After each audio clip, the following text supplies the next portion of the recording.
নমস্কার বন্ধুরা। গতকাল থেকে ঘূর্ণিঝড় রেমান তাণ্ডব চালাচ্ছে। দেখুন আমাদের বাড়িঘরের অবস্থা। আমাদের উঠোনে তো এক হাঁটু জল বেঁধে গেছে। কী করব, বৃষ্টি তো থামছেই না, বৃষ্টি হয়েই যাচ্ছে। তারপর আবার কারেন্ট নেই।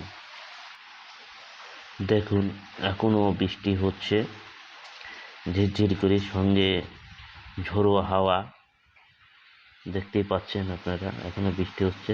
এই দেখুন আমাদের উঠোনের অবস্থা, এক হাঁটু জল বেঁধে আছে, কাদা, একদম নামা যাচ্ছে না কাদার জন্য। এই দেখুন এখনো হাওয়া উঠছে, দেখতে পাচ্ছেন আপনারা, এখনো হাওয়া হচ্ছে।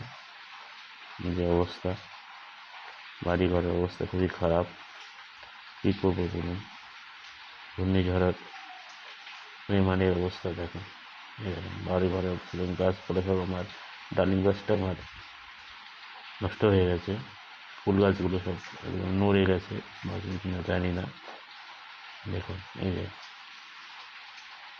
দেখতে পাচ্ছেন আপনারা, দেখুন এটা আমাদের ছাদের উপর থেকে ভিডিও করছি।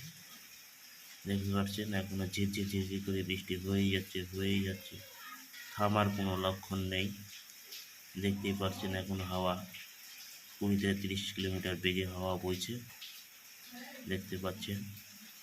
ওই দেখুন কি হাওয়া, গাছপালা একদম বেড়ে যাচ্ছে। সামনে আম বাগান আছে, আম গাছ থেকে ধপধপ করে আম পড়ছে, কিন্তু ধরতে পারছি না। বাগানে পাহারা দেওয়া আছে, সেই জন্য কাউকে ঢুকতে দিচ্ছে না।